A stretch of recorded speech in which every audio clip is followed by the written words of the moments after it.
Happy Tuesday. Happy Tuesday, everybody. My name is Andy Elliott. I'm a realtor here in Williamson County, Tennessee, with my best bud, Rodney Wilds, who's a loan officer with First Bank, also in Williamson County, Tennessee. Rodney, what do you know, big guy? I wish I knew something. It's a pretty good week. We've got, some data coming out tomorrow about the employment. Um, Rates are doing pretty good. The employment's not doing that great. Inflation seems to be around where they want it. So Yeah, that's pretty good. Plus, yeah, something on a little personal note, just that if you live in Tennessee, come on, play. Come on.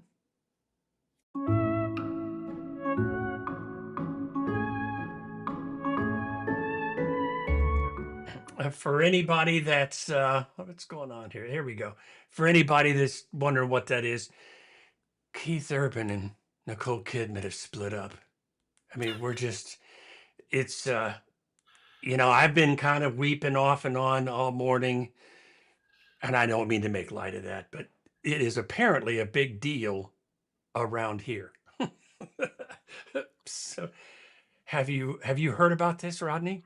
I've seen it, and they had the Keith Urban, Nicole Kidman pictures of Nashville, just their, 19 years of living here and blah, blah, blah, Honestly, for somebody, the stars of their stature, it's a miracle they've made it 19 years and raised kids.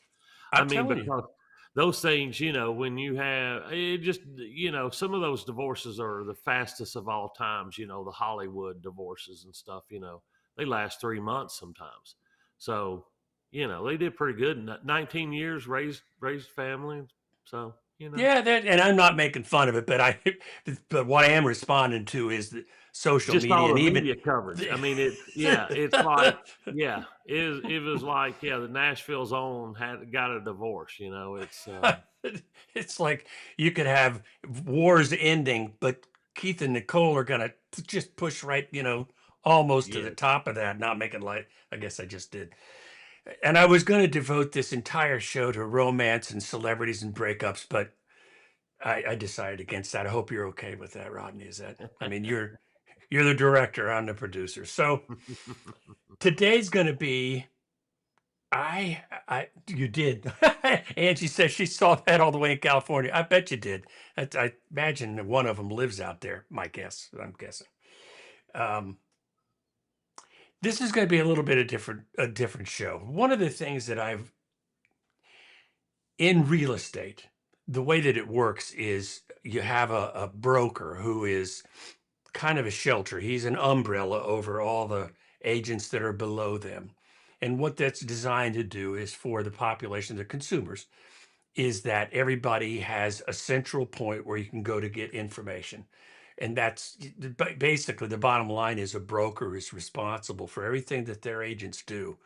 Doesn't mean that we're irresponsible. It just means that when the rubber meets the road, it's the broker that holds that responsibility. But when I have conversations with my broker, here's the point of the story, is sometimes I'll have questions about documents and document flow and how customers respond and what's common and all that kind of stuff. And I always get really good advice, like when I talk to Rodney about lending advice. The reason that Rodney is good at what he does and my broker is good at giving me advice in the real estate business is they have huge samplings of experiences that they can glean from, lessons that they've learned, where I may only run just a few transactions a year or over a career, a couple of hundred.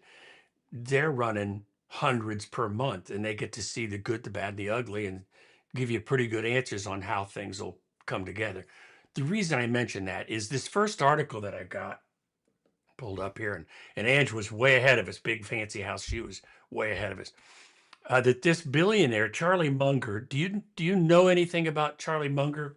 No, No, no, other than that he was a partner of Warren Buffett, right? right, Okay, yes, that's about the maximum anybody knows because he was not one for the limelight, but he had really good advice. And so just like Warren Buffett, he does the stock thing and he's really smart, but he's also got a lot of exposure. When you're a multi-billionaire, you see transactions come and go and causal relationships. And so here's what he had to say. I want to read through some of this and get Rodney's response. And the reason I thought the interesting connection is that I've seen personally what this guy is talking about. And I'm not judging. I'm just saying I've seen it. And I'll bet if we're if I bet you've probably seen these sorts of things too. Is that reasonable to say, Rodney? It's yes. There's always yes. I've seen it, Okay. and I'll jump into it a little later. Yeah, yeah. Okay. So here's what it is. Billionaire Charlie Munger said people think a really fancy house is the key to happiness, but in practically every case, it does the exact opposite. And the reason that struck me, and I passed on it for a minute, I came back, I was like, I am familiar with that situation in way more than one case. This isn't one case that I can relate to and go, it's way more than that because I've been doing this a long time, couple of decades. So, and I'm going to ask a favor of Angie since you're out there. Just Angie, can you tell me if the sound is okay? I'm checking things on sound this week, so if you can just let me know if the sound is good, give me a thumbs up. Anyway, so I'm going to start with Charlie's thing. Most people dream of the big house, the white picket fence, maybe a few extra bedrooms, and a yard big enough for barbecues and kids running around the house. A nicer home feels like the ultimate milestone, proof you've made it. And if a good house makes life better, then surely a sprawling mansion must make it perfect, right? Not according to billionaire Charlie Munger, Warren Buffett's longtime right-hand man at Berkshire Hathaway. Munger, who passed away at 99, could have afforded any estate he wanted, yet, just like Buffett, he chose to live in the same modest LA home for 7 decades, and he insisted that decision wasn't about deprivation, it was about wisdom. Thank you, Angie. Munger knew real estate better than most. He began his career as a real estate attorney and worked in development before joining forces with Buffett. Over the years, he watched friends become wealthy and build what he called really fancy houses. The result wasn't what people expect. I would say in practically every case, they make the person less happy, not happier, he said in a CNBC um, interview. Anything yet, Rodney? No, go ahead. It's good. Okay. He acknowledged the appeal. A basic house really helps you, he said. A huge one, not so much. Having a really fancy house, it's good for entertaining. This is exactly right. It's good for entertaining 100 people at once, but it's a very expensive thing to do, and it doesn't do you that much good, which I thought what he's saying doesn't do you much good on a practical level.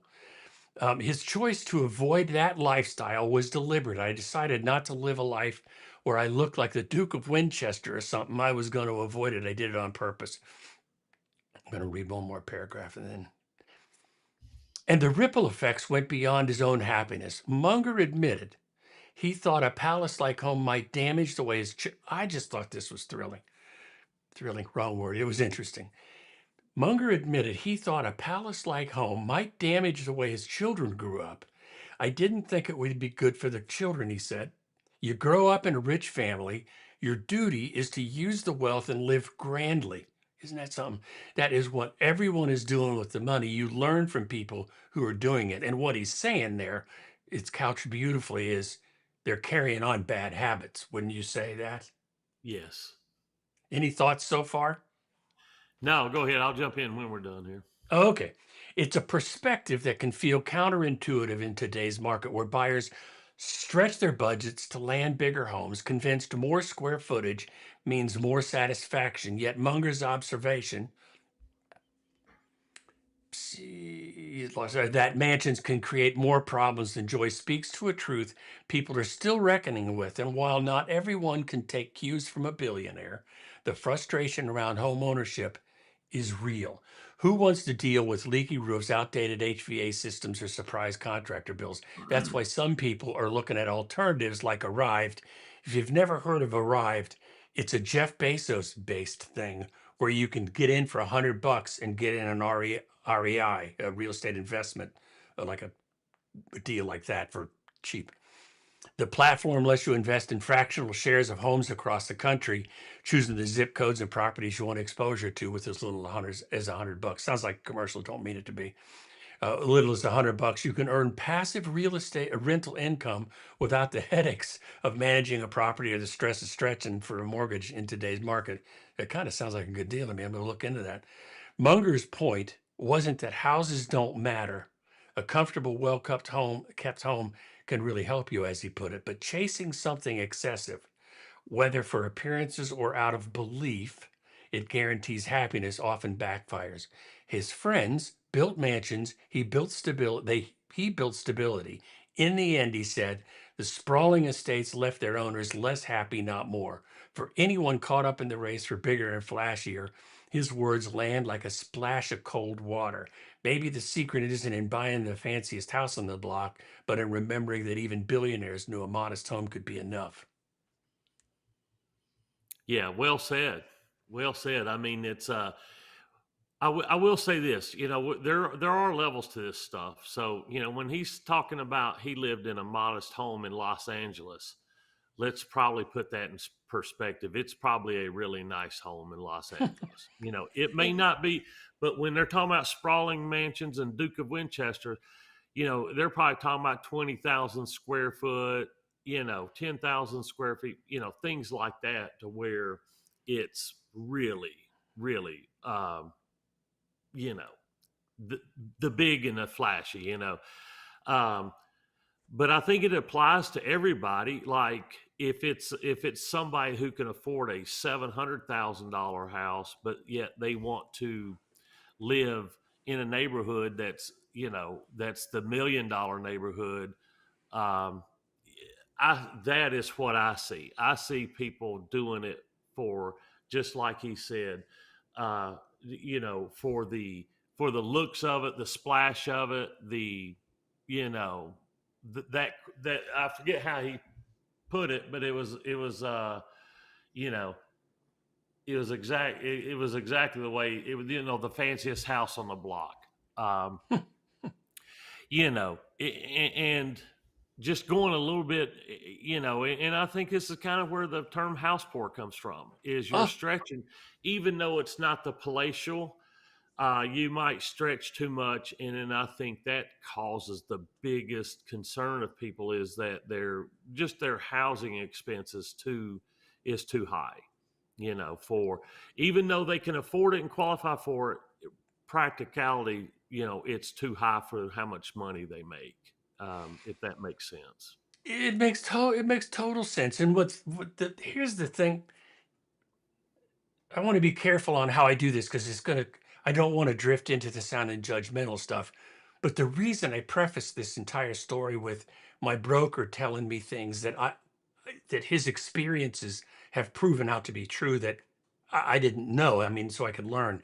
And again, and I always bring things back to Rodney because I have so much respect for him.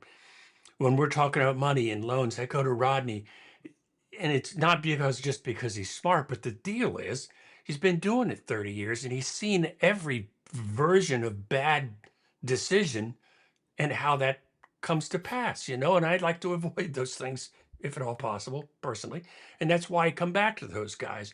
And so I don't want to sound judgmental, but over the years, and I won't, because, but I'm still allowed to have an opinion. I think it says right at the bottom of our disclaimer, live streams are opinions. Here it comes. Over the years, I've sold houses, and it's none of my business what I know. I'm really trying to be careful with this. I probably should shut up. It's none of my business on how much house somebody buys. But if you see somebody getting ready to stretch and they're telling you it's a stretch, but I really like that house, it's like, man, we could drop down $50,000 and get you essentially the same house, maybe you'd be okay with that, but I've just seen it. I've seen that repeated over and over.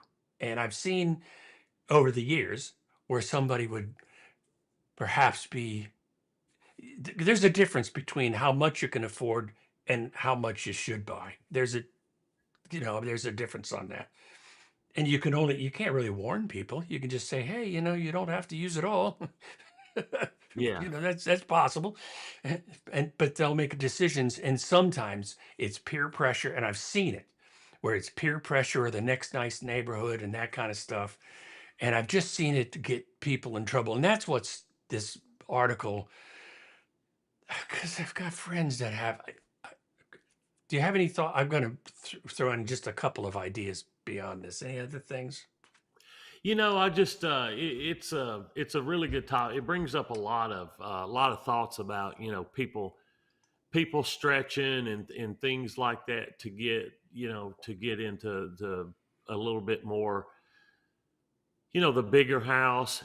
And one thing about this is if people do stretch, payments typically become easier over the life of the loan. Like if I'm stretched today, usually in 3 or 4 years, 2 or 3 years, that payment is more affordable. Where you look back at it and say, "Man, I remember stretching when I first got that payment, but It's really easy now. You adjust and you can handle it." But getting caught in the race for bigger and flashier, um, man, it's you always hear that like a billionaire doesn't wear a bunch of gold diamonds and those crazy gold chains with diamonds all over them. It's like you rarely see a billionaire wearing that. So that once you got to that point, they value their money so much. I can see them not going crazy on these houses. And the guy lived there for 70 years and he's a billionaire. I mean, he loves money, you know, he Yeah. loves money. So he's good at it too. So Yeah. And I have no idea about the guy, and chances are really good that his philanthropic efforts are invisible to us. It's just as it should be. He doesn't yeah, I mean, if he give away if he money. even gave a little bit, he gave more than I'm worth every year. I mean, Just because he could. And yeah, but I'm going to tell you something that shocked me. I learned about, and again, okay, I'm not going to apologize. I'm just going to carry on that the story is, and it's like Ange says, uh, be careful of status seeking. And I'm not, it's a kind of a cautionary tale because I've seen what it can do. I've seen what it can do. I'm going to let Angie chime in here. I love her thoughts. My in-laws, this is our friend from California who I just love this person to death.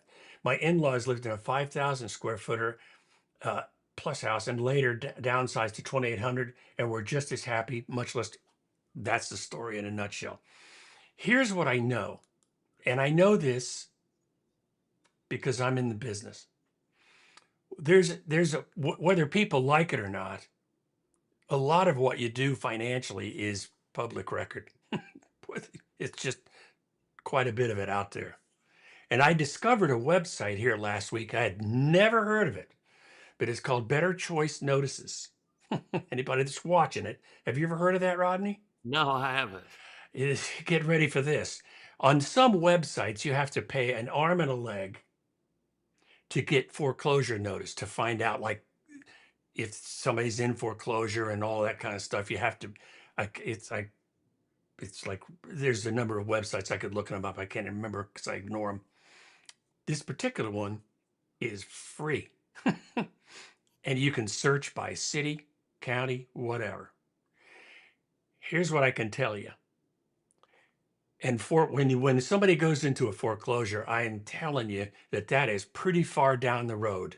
That's a foreclosure is not easy, and it seems like it takes forever. If somebody's waiting for it to happen, it seems forever. If you're in the house, kind of a blessing. Remember we were talking about back in the crash days, it would take people would be in foreclosure for 2 3 years before they finally get to the auction block. Not the case anymore. Nonetheless, and I won't be specific, but there are some very well-to-do areas that I checked out of curiosity about these foreclosures. And in one particular place, there's seven foreclosures with a sale date coming. Here's the reason I say that. These houses are all well over $1 million. And when you look them up on the history, they've been bankrupt 2 or 3 times. Could they have made it? This come on, I'm sorry about this. When I rewatch this, I'm going to hate myself for apologizing. The bottom line is, could these folks have made it on less house? And I'm betting they could. There's a lot of. I'll stop. I mean, yeah, I mean, could they have made it on a less house? Yeah, I mean, when you're talking about several thousand square feet, you could have, you could go to a different country and have 25 families live in that house. So, yeah, I mean, is it going to meet their standard? Maybe not, but yeah, that's Yeah. Yeah. And I'll pull up short beyond that. I mean, because now it just sounds like I'm beating somebody up. But here's the point. And I think that is this a cautionary tale? Maybe a little, but if you're in the market for a house, if you're in the market for a house, just kind of keep this sort of stuff in mind. If you're just getting started, small is okay. Starter homes is okay. And these days, starter home around here is like 500,000, unless you're getting townhomes and stuff. But anyway, I'll finish up on that. And that I, here's the other side of this story, and I promise I'll stop. This perspective, that's absolutely true, Angie. But this perspective hurts a lot. There's a lot of pain that goes along with this, because losing your house is a drag, and it's something you don't want to experience. So anyway, hey, enough of that. And I'll say this, okay. for the bigger houses, not necessarily fancy houses, but I'm 57. Go, my youngest kids just started college, so I'll be working for a few more years, several Mm. years, whatever. Um, but at some point in time, I'm going to want to downsize a little bit. But I think the biggest thing about the houses is the cost to it, not necessarily the size of it, because the size of it's probably saved our family from staying together. Mm-hmm. It's Mm-hmm. Mm-hmm. like I get to my end of the room and the kids can be at their end of the room or end of the house, and space is good sometimes, but I think it's the cost associated with them that is the burden. That's You know, 100% accurate. And if I fell short on making the connection of the cost versus the size, that's on me. no, I mean, I just think, because it's not the big fancy house that causes the problems. It's the paying for it over 30 years, or, Mm-hmm. and the upkeep. Like my house here, the upkeep is terrible. I mean, it's just too big to, I'm not going to want to fool with that after after my working career is over and my kids are out. So I'm going to want a little smaller, just for practical purposes. Yeah, I know that when I'm talking to somebody, this is experience, field experience. When I'm talking to people that have a family of, let's say they have 2 or 3 kids and they're coming into the teenage years. If they're 18 and stuff, it's 2 years and they're gone anyway. Typically. But if they're in their 9, 10 years old, you got 8 years of craziness to put together. And when we're looking at houses, what I remind people of is make sure that there's a family flow, precisely what Rodney's talking about, that you can live with. And specifically for teenagers, there's a thing out here in Tennessee. I don't know what they call them elsewhere, but they call them bonus rooms. And a bonus room in Tennessee is how they recovered the extra space, typically that's over a garage. I don't know how they do it in Colorado. Even though I lived there, I can't remember how they did that, but they call them here bonus rooms. And one of the things I try to remind them is that a bonus room is great for the kids to get up to play video games and watch TV and movies. And it's great for the family to watch movies and too. But one of the things I always add is kind of, if you can, make sure there's a door, or you can add a door to the bonus room, because if it's party time and they're making noise and there's no door, you're always yelling at them. So you're right, family flow on that. You could. There's you can get a bigger house in a cheaper area. There's a place out here that for years, if people wanted, you might have heard of this, Rodney. There was this place called October Woods. You ever hear that? Mm-hmm. And if you want a lot of bang for your buck, go to October Woods, man. You could spend $100,000 less and get 4,300 square foot of house, all brick and big expansive foyer. And crazy. Um, there was something else and I just there you go. See that? That's precise with a door. if you're smart, have to have a door so you can perhaps lock it. I don't know, sir. Hey, what are we gonna? Do you know what time it is, Rodney? Do you know what I time do. it is? Let's do it.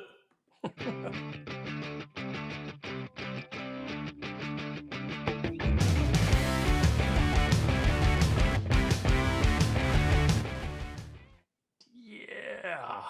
All right. Today's riff on the reality check here. How do you find good mortgage rates from local lender? I'm going to read through this really quickly and may cut out some of it here. So I'm shopping for a rate, just had an offer accepted on a condo. That's an important piece. And I've seen some low mortgage rate offered by credit unions and small banks in other states. Way lower than what I'm being quoted by the local brokers recommended me by two realtors I've worked with. Last week I was quoted 5.5% on a 10-1 arm, and this week they're saying the best they can do is 6.325 on a 30-year with 25% down. And when I try to discuss my options, then they want to dazzle me with some fast talking hocus pocus and points and lender credit, making it both confusing and hard to compare apples to apples rates. Meanwhile, someone on this thread mentioned they borrowed from their local credit union in Maryland at 5.875 on a 30-year fix with 15% down. This rate's still listed on their website under today's date, 9/29. This nonprofit credit union simply posts the daily rates on their website. That's kind of lender I would want to work with.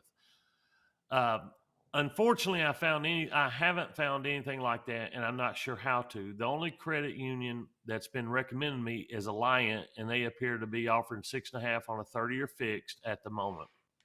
Are there any other credit unions or local lenders in Illinois that anyone would recommend for a good rate and transparent pricing? All right. There's a lot going on right there. Let's talk about this first. Condo. Condo is a specific property type that comes with higher pricing. When Fannie Mae puts out rates every single day, or they put out what's called loan level pricing adjustments, it means anything, if they feel like a property type is has more foreclosures or whatever, they're going to assign a pricing hit to it. And condos are like that. Condos are a little bit more risky than single family houses just because they're attached. They have multiple people in the same using common areas, blah, blah, blah. So Fannie Mae says that they charge more for condos. So when you see a posted rate, you're looking at their best rate conventional borrower with 20% down and blah blah blah. You're not looking at condos or ARMs. They're not, they may not post those. So whatever's posted on the internet is not for, I want to tell you, it's not for public consumption because you have to fit in a certain box to get that rate. And you might, that's what we're going to discuss and how to get to that point. One thing I will say is last week, when she said she was quoted 5.5 on a 10-1 arm, and they're saying the best they can do today is 6.325, something severely changed in that equation. Rates haven't gone up that much. So there's a serious issue. One, you're either getting bait and switched. They lied to you up front, and when you actually found a property, they came back and it was like, oh, I can't offer that because I really couldn't offer it ever. Or they could have come back and said, oh, well, I didn't know it was a condo, so it's a condo now. And it could have been a combination of those two. But But whenever there's that big of a jump in between a quote, um, you know, well, they went from a 5.5 on a 10-1 arm, and they also did the 6.3 on a 30-year fix. So that was, you know, that was a whole program swap on her. So Hmm. on the customer. Um, and then the one in Maryland, um, like I said, one in Maryland had a 5.875 with 15% down. You have no clue if it's your property type. So I can almost guarantee Hmm. you when you add the condo pricing on there that 5.875 is going to go up. And just because they post it, I wouldn't, I haven't seen, like, in my area, just because they post rates doesn't mean they're good. Like the people who post rates in my area, I would say are not very much our competition for mortgage loans. Um, so that's what I would say on that. It is really not, just because they're posting it doesn't really mean. But it's the kind of transparency that the customer is looking for. Um, now, of course, she found her own Alliant, but they were 6.5 on the 30-year fix. But I don't know if she called or got that on the website, but it sounds like if she called, they probably put the condo writer in there, and that's, it's a little closer to being actual. Hmm. But listen, to answer your question, how do you find good mortgage rates from local lender? Well, what I would say is you've you got to just how to shop. Um, we've talked about this a little bit before on this channel, but the main thing you got to do is when you're talking to a lender is you don't have to apply with them, okay, and get the official loan estimate. Okay, you can give them your credit score, you can give them the property address or the property type. I would definitely say, um, if it were me calling, I'd call them and I'd say, hey, I am looking for a rate quote. Let's assume my score is X, 700, 800, whatever you want to say. Uh, I'm putting X amount down. Can you send me a quote that has it if I wanted to lock today? Okay. So you just tell them the address, you tell them what type of property it is, how much you're putting down, your estimated credit score, and they can send you something in writing. It's not going to be an official loan estimate. You're not going to get that until after an application. However, I would shop and find out who I was going with before I would um, commit to doing an application. I wouldn't do an application just to get the loan estimate. I like my privacy, so I don't like giving my information out, and there's no need in it. You can get that. But and in the last part of that, you do it on the same day. You get 2 or 3 quotes from the people on the same day, so they know you've got a property, and you can lock in that rate. That's the key for me. Is when somebody tells me I have the property, I cannot bait and switch them. Not that I ever would, but this is why I'm telling you to do that, so you can eliminate the bait and switch where that one person went from 5.5 to 6.3. And I know they changed programs, but that's a huge rate jump. And all of a sudden now the arm didn't exist or something because it was a condo. I don't know. So there's some issue going on about that. So let's jump into the comments. And so that's what I would say is, how do you find a good mortgage rates from local lender? You call and you get an estimate. You tell them you have a property and you're closing within 30 days, and you get an estimate and you compare them. So let's jump in and see what the comment says. You should be trading. Um, you should be trading. The very first one: complete an application with the LO, request an official loan estimate. Do that 3 times total with an online lender to a broker and a banker credit union. Compare the rates and page 2 for cost breakdown. Take the best price one to the loan officer you like the most. Ask them to match the best deal if they're losing on cost for the same rate. Lock the rate. Move on with your purchase and life. I I agree with most of this, except I don't think, like I said, I wouldn't do the application.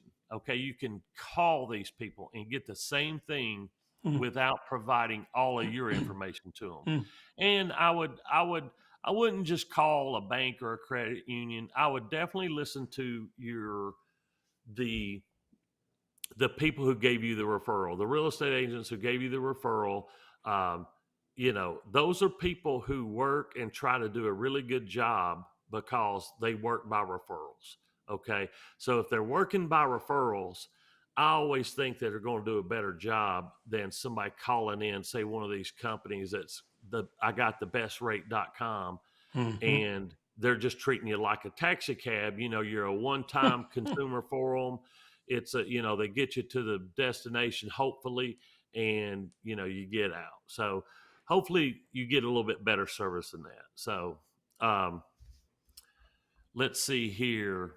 They somebody Randy 718. Let's see here. I'm doing that. What they say they was doing that. I apologize. I'm going all over the place.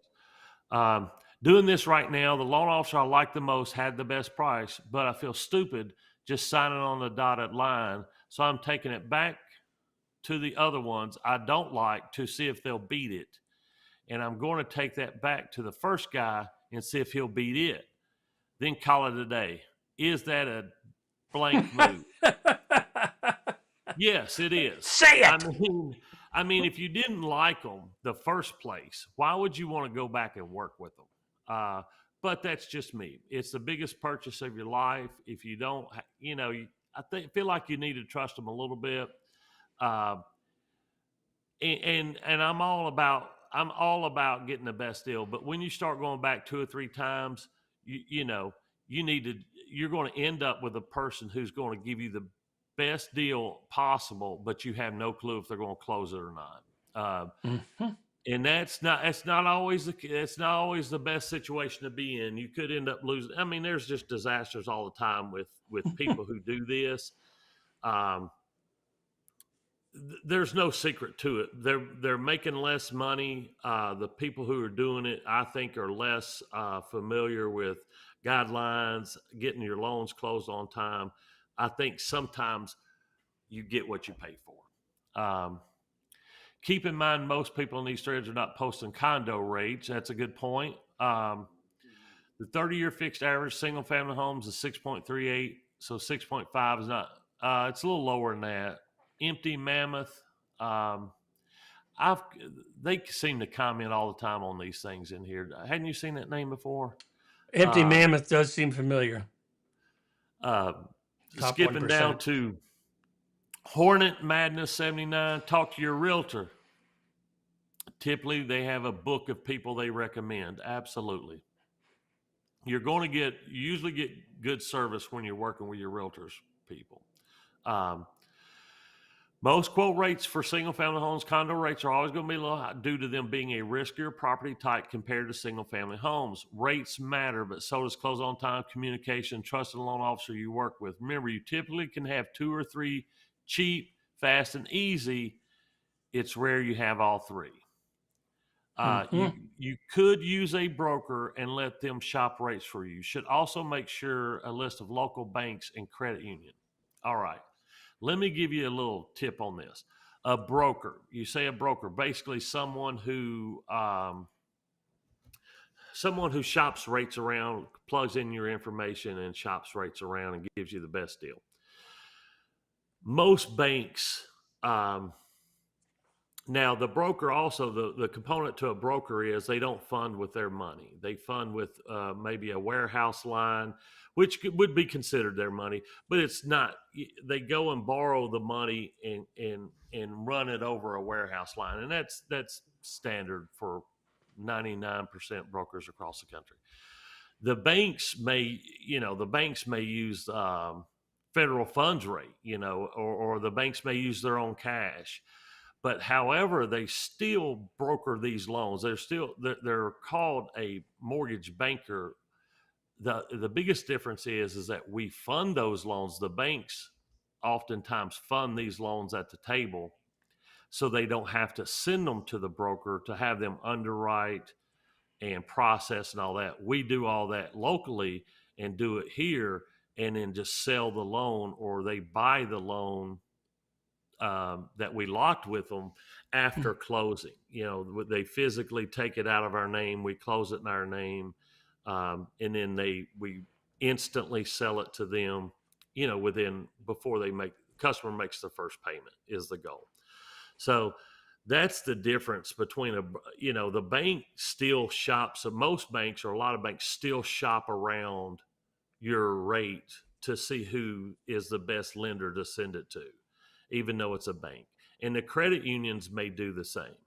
Um, so it's not just a broker that, like insurance is a little bit different. Like Allstate sells Allstate or Allstate's companies, and like an insurance broker may sell, they may still sell Allstate's online company. I think it's called Encompass, Hmm. and have other companies to choose from as well. We're kind of like Allstate, except we get to use all these companies as well, if that makes sense. Hmm. So, all right, that's my riff. How to find a good mortgage rate from local lender. You shop, you do it on the same day, and if it's too good to be true, it probably is. Yes.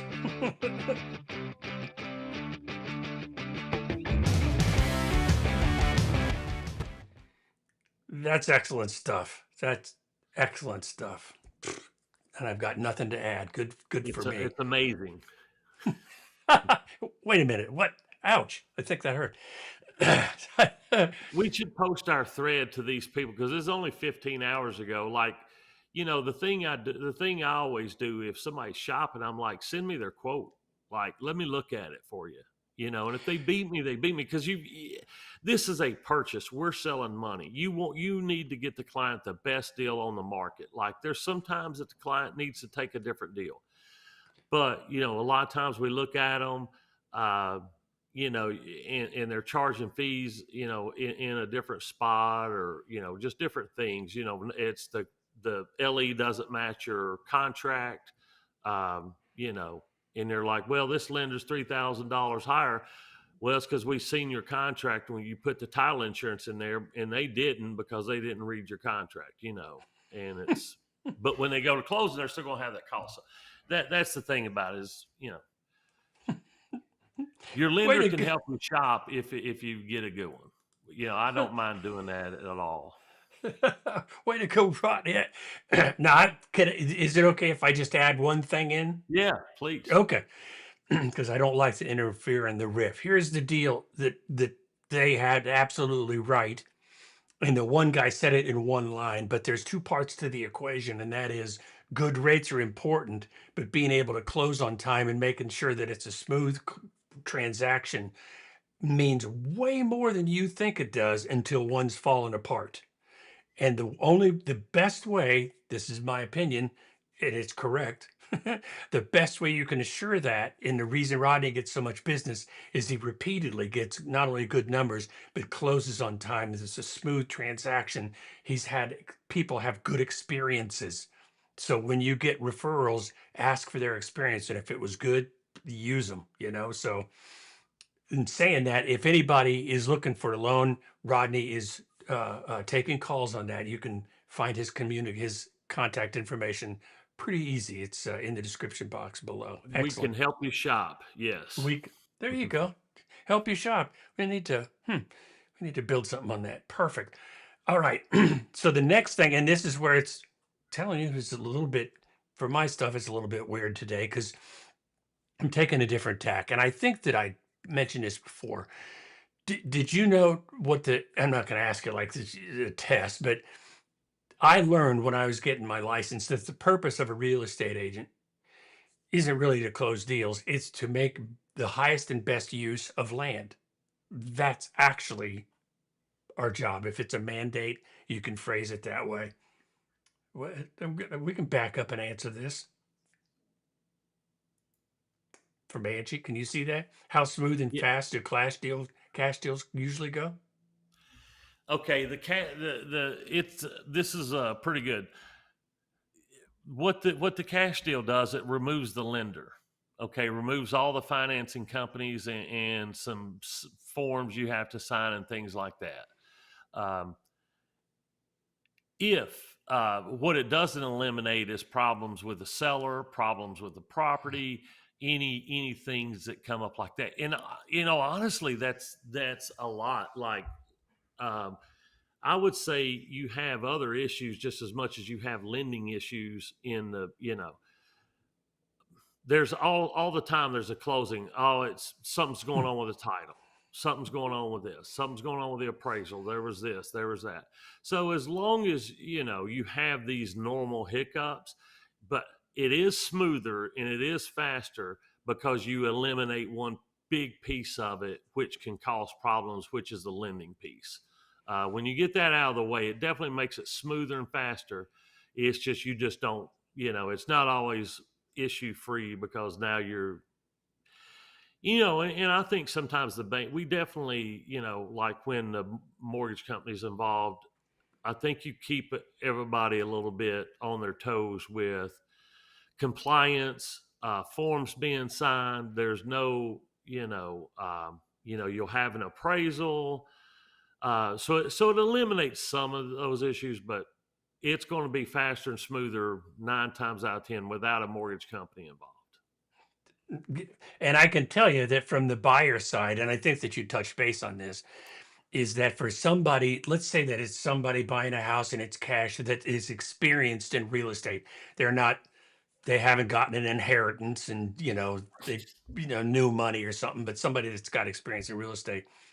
With a cash buyer, if somebody's competing, and this is what will happen a lot when you're selling a house, you'll have people say, well, I got all cash. Well, lo and behold, when somebody gets a loan, it turns into all cash by the time it gets to our side of the table, kind of magical.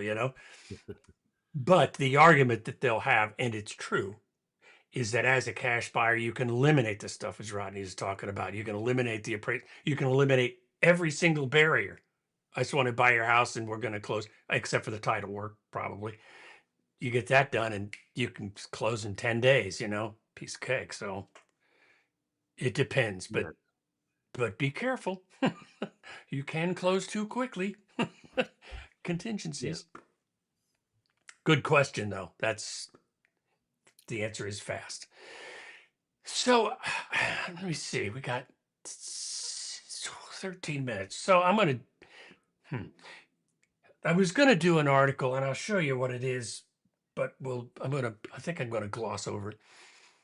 And maybe we'll cover it some other time. The point with it for this one, it was the first article was about Charlie, big houses.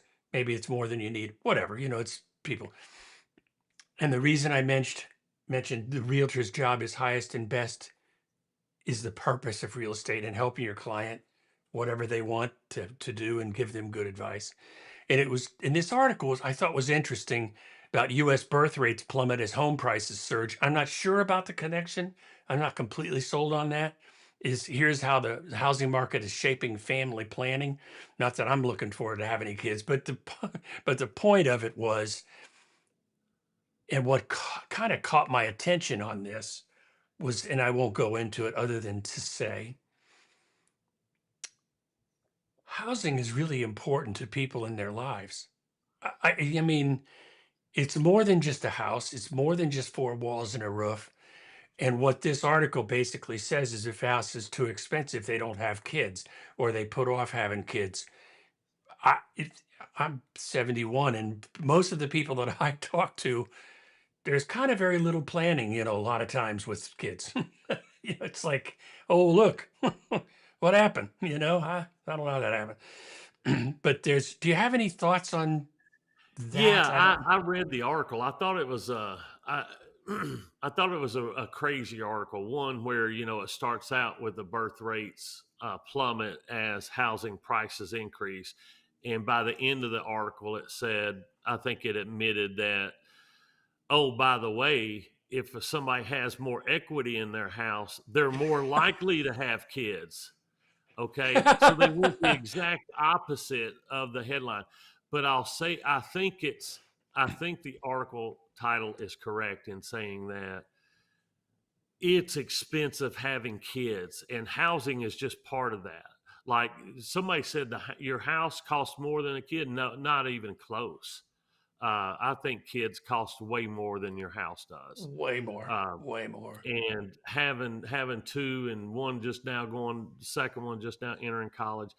But I see people saying we can't have three kids because we can't afford, heck, just growing up, and all their clothing and food and transportation and all it takes to raise a kid nowadays, it's expensive. So I think, and then housing has gotten expensive too. So I think they're right, but I think they're only part of housing is only part of the equation. But like you said, I've never seen anybody like, oh, I can't buy this. We're waiting to have kids to when we buy a house. No, that ain't happening. Um, You- People who are renting, you'll hear talk like that.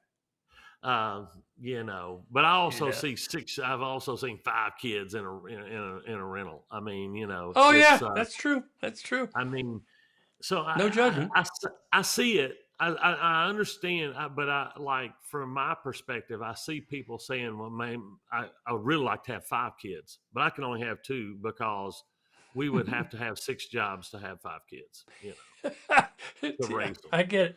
I just thought it was an interesting article, and just like you mentioned, that's what the punchline. Because I always try to have a punchline on these things, and it was the houses are too expensive. However, if you've got equity, have It's at it. you're more of a proponent to have more kids, yeah. So I'm like, this article's crazy. It was a good read. It was an entertaining article. I will say that. All right. So the last one that I want to bring up, and this is, I think that this is just such an interesting article, and this is what Rodney brought to it to the show today, and it is the Joint Metro District Community Meeting on Housing Legislation. What this is what we were talking about a couple of months ago, was how Nashville and a lot of cities are trying to figure out how to stuff more people into the same amount of territory. That's, if I were to sum it up, I think that that probably would be it. And in this, did you want to cover this No, particular no, go ahead. Okay, okay. Go ahead. Yeah. And so I'm going to read some of this, what they're trying to do, and a really interesting punchline. You'll get to it. I only got a couple of minutes, so I'll be brief. Buckle up, I guess. So again, this is Metro District. This is Nashville. It's not everybody, but it's just for us. But if you're moving here or something, here you go. So residents in 3 Metro Nashville districts are invited to come to a joint community meeting to discuss proposed housing legislation in the Metro Council. Again, what this is they're trying to do their part. I'm going to just say it. This is a democratically run city. Red state, blue city. And what they're trying to do is get more density in the city by messing with codes and zoning, right? Which is, I'm going to continue to read. Here we go, because I've got a thing. It's just, so we're going to go through these, I can't, I've lost the word of what they are. These, whatever, these proposals. They all pertain to different pieces of housing and zoning puzzle in the Metro Nashville. We've got things called overlays and over special districts and all kinds of different codes. And what it's supposed to do is allow for a good flow on how people live their lives. That's bottom line. So BL2 whatever creates 2 new zoning districts, residential neighborhood and residential limited, according to this particular, I think, councilwoman. The new zones.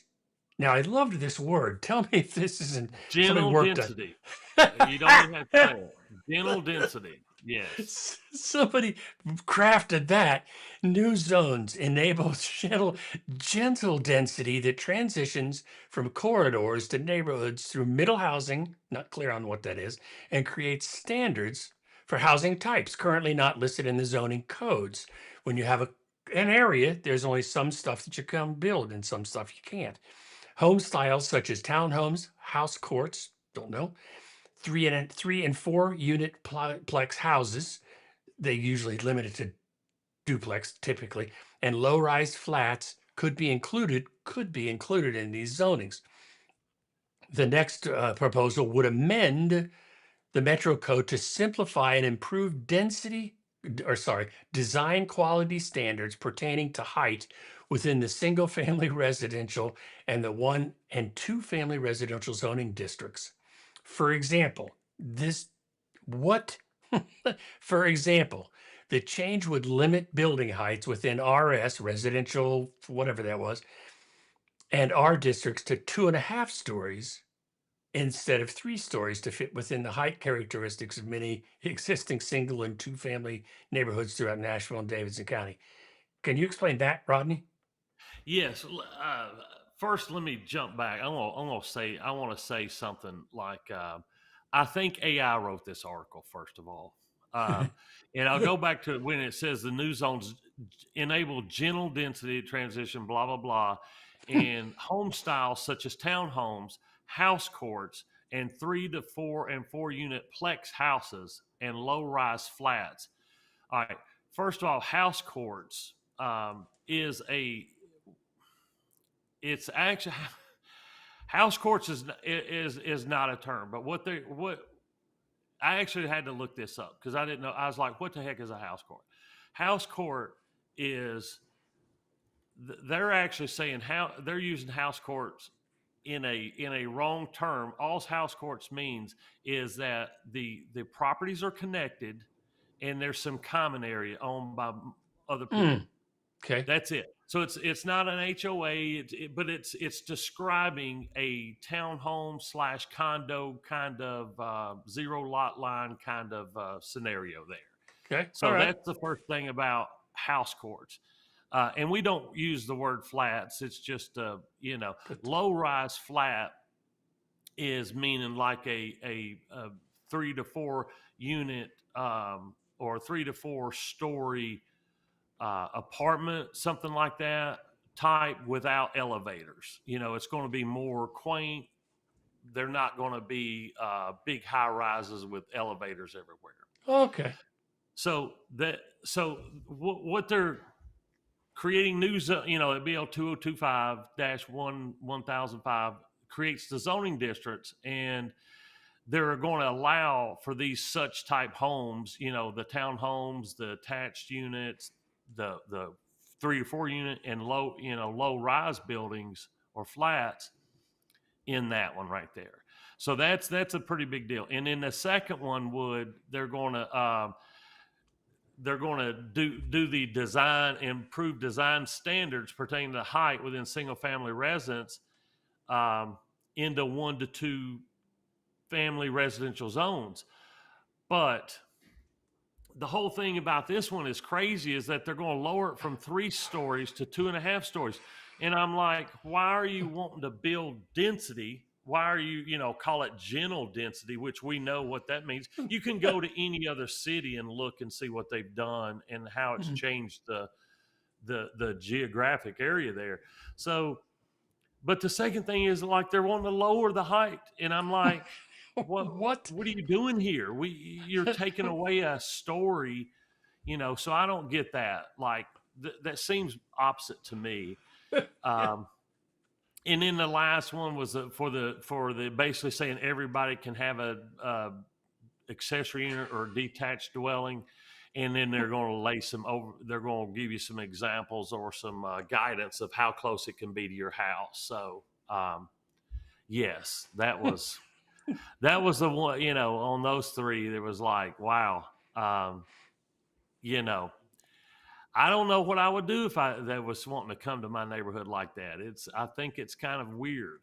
Well, Um, I'm glad you asked that question because I've got somebody who is speaking for the neighborhood. Before I move on to that, though, this last one, it says the council will establish a voluntary attainable housing incentive program. Attainable is interesting, which will offer certain incentives to property owners who build multifamily attainable housing. Affordable? I don't know. Under the proposed program, a property owner may add additional housing units to a project without zoning entitlement if a minimum of 10% of the units, now get this, if 10% of the units are set aside for residents qualifying at 80% or below area median income. I don't even want to get into what that means. Well, that's actually been around for a minute. The first part of that, which is okay, incentives to property owners who build multifamily attainable housing under the proposed program, and an owner may add additional housing units to a project without zoning entitlement, meaning there it looks like that they mention property owners like it's a single family owner. Hmm. I Hmm. really I think this is where AI messed up and probably should have said builder. Um, a builder who is building these 3 to 4 units can add more units to the project if, one, he gets the zoning breaks from the city. That's what they're saying. They're going to give him a zone. They're going to let him do it. And Yeah. then the second piece of that is that you get 10% of the units are what we call them affordable units. Like that's the term I've always used them in the mortgage world. And what happens is we would have say a condo development, uh, and 10% of the units had to sell with deed restrictions, meaning anybody who bought that property couldn't make more than 80% of the area income, Mm. and they sold for less. They weren't the same price. So one unit may be selling for 500 in the same exact unit, but it's considered, it's 10%. It's an affordable unit. Yeah. It may be like 350. Hmm. And what happens is the person buys it, qualifies for it, and since it's a deed restriction, it stays with that property. The Got it. next person who comes in and buys it also has to make under that certain amount. But I don't know how they cap the sales price or any of that stuff. Sometimes there's been weird formulas, and sometimes it's not been addressed. But that's what affordable units. And so I actually like that plan because it's like, if you're building all these units down there, the people who are working down there need places to live. Yeah. Everybody who lives in a big city can't drive in from neighboring cities. Yeah. We They got to have some affordable housing in the city for some people. So, they say that's one of the biggest problems here in Franklin because it's so expensive to live here that folks that are working have to come in from out of town. So, just to finish up as we clean up the day, that was an interesting article. But here's the pushback. Hopefully, this will load. This is a response to that meeting from a real person. And here's kind of my point about it.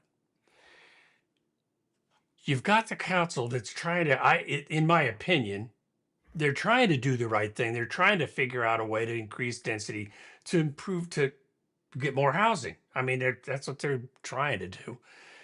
Is it a good plan? I don't know. It's not for me to judge. But here's what the council, you got one thing, and I won't say that I'm going to summarize what this person has said. Not in my backyard.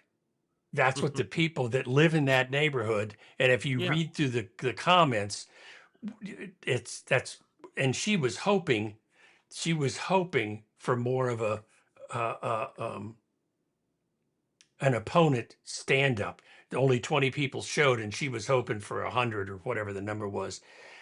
But that's the real world response. And is it any wonder that things kind of move slowly with this type of development? Because you got the city where my bet is that I don't know, do council members have to live in the area that they preside over? I don't know what the rules are on that.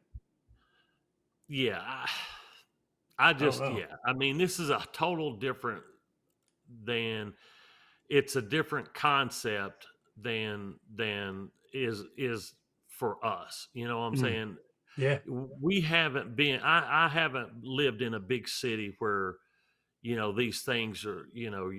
It started as a single family neighborhood and then morphed into having these accessory units, dwelling units, or other houses on the same property. So yeah, I can only imagine how bad it would look and how bad it would be and how bad the services for schools, parks, all your community stuff would be, if it was filled up, right? But on the other hand, we got to do something. I Got to do mean, something. it's like I'm almost thinking it's like, when you said Franklin was getting, you know, I don't live in Franklin, but maybe Franklin, but we don't have all those crazy. We don't have hundreds of thousands of jobs needed in that city like Nashville does.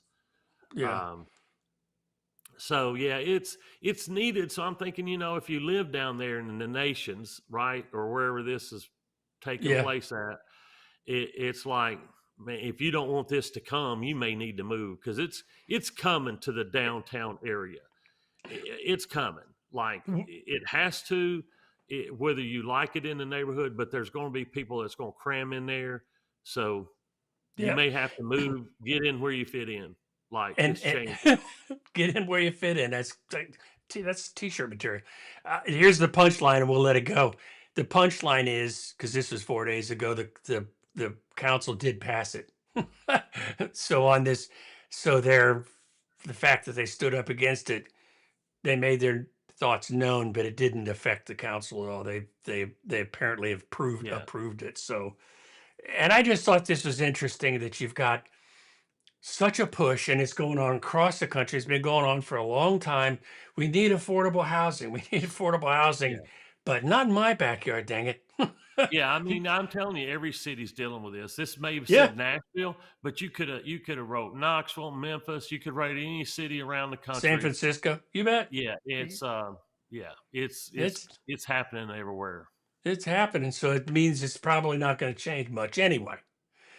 I think we're done for the day, Rodney. That was I couldn't. What a great riff today. That was you are a super pro. Any particular? Angie, I want to take a extra second to say thank you very much. We love having you here and your participation. You are a treasure to us. So hopefully get to meet one day. Rodney, any final thoughts? No, I echo your sentiments. Thanks, Ange, for jumping on and interacting with us. We appreciate you. Sure do. And so we will see you next Tuesday. You See got it. everybody. See you.